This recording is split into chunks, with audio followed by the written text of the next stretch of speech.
Русско-турецкая война 1977–1978 годов сыграла роковую роль в судьбе абхазского народа. За участие в военных действиях против России абхазы были признаны царским правительством виновным населением.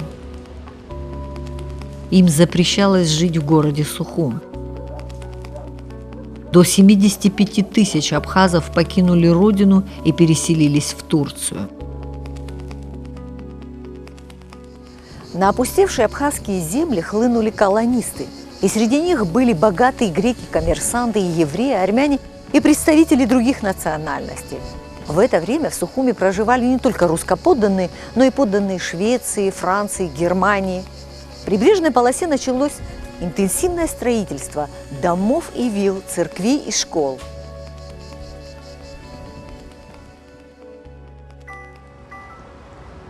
Адиле Аббас-оглы 91 год. Она является внучкой иранского предпринимателя Яхьи Аббас-оглы. Он обосновался в Сухуме в 1885 году, став владельцем кирпичного завода.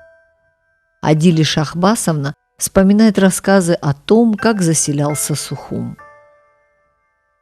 Купцы, которые они услышали от своих греков благодатная земля, они богатые, ездили во Францию, ездили в Англию и привозили оттуда товар. Мы называли заграничный, а некоторые оставались здесь, строили дома, занимались своим делом, и вот так постепенно начала сюда проникать европейская культура. –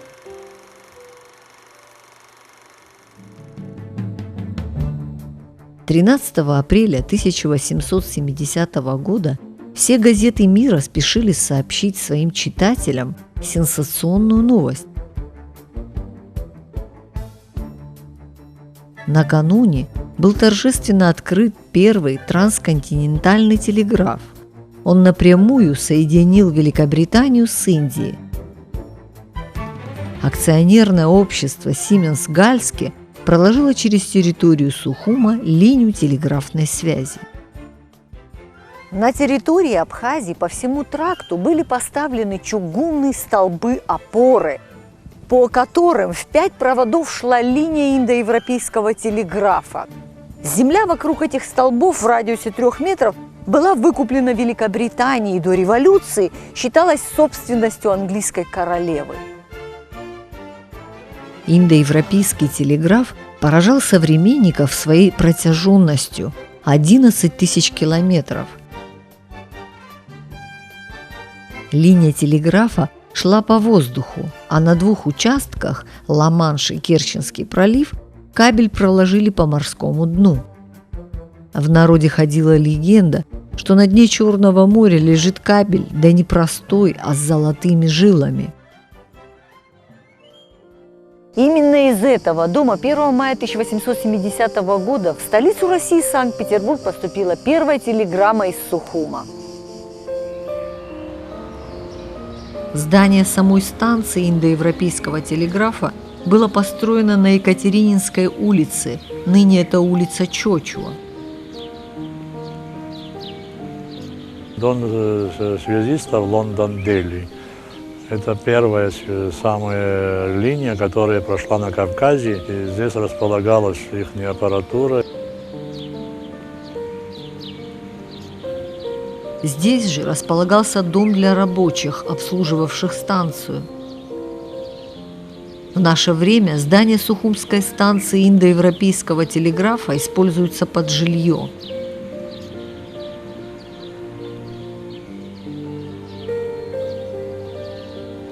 Вы знаете, когда после войны 3-й этаж загорелся, мы, спасая дом, я горжусь этим, кстати, вылили 40 тонн воды, и при этом со 2-го на 1-й этаж ни одна капля воды не прошла. Это, представляете, какое качество пола, стенки, как это было построено.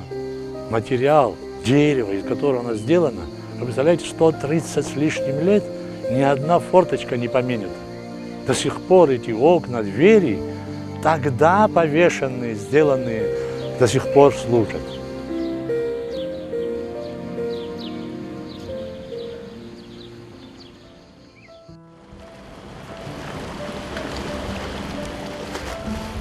Вот эти два здания одними из первых появились на Сухумской набережной. Первый двухэтажный дом принадлежал Сухумскому агентству Русского общества пароходства и торговли. Здания эти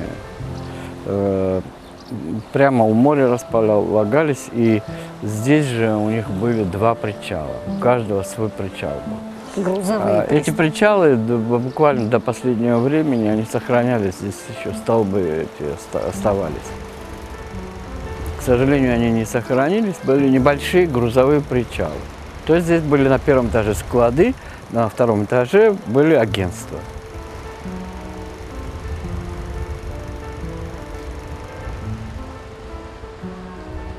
Долгие годы сухумским агентом этого общества был некто Кантессини. На фасаде здания под куполом можно до сих пор увидеть надпись «РОПИТ» – Российское общество пароходства и торговли. В наше время эти здания принадлежат Абхазскому морскому пароходству. Напротив агентства обществом была построена грузовая пристань.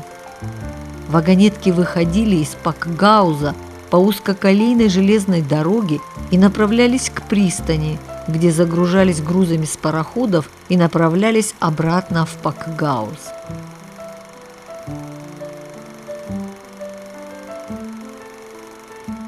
Что обычно привозили и что увозили из Абхазии? Все что угодно.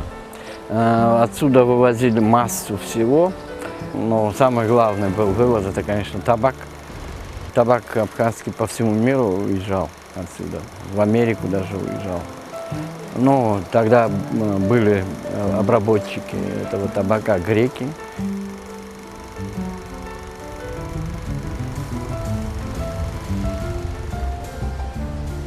Рядом, в том же 1880 году, было построено трехэтажное здание, в то время самое большое в Сухуми.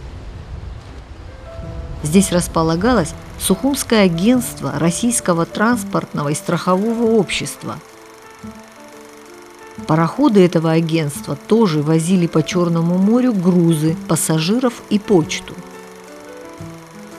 Сухумскими агентами этого общества были Киснер и Метакса.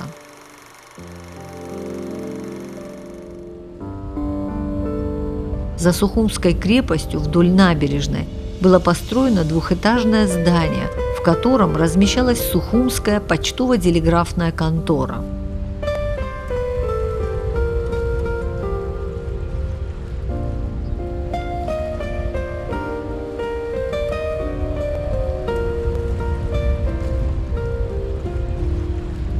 Анзор, вот из твоих фотографий коллекционных, вот это как раз, по-моему, снимок, который сделан с причала, которого, к сожалению, уже нет, да? Да, это почтовый причал. В этом месте располагалась почтово-телеграфная контора, построенная во второй половине XIX века. Контора имела свой причал морской. С моря прибывали, значит, пароходы Русского общества пароходства и торговли, почтово-пассажирские, и привозили почту для сухумцев. Вот так попадала, значит, почта сначала в контору, а потом почтальоны разносили газеты и корреспонденцию.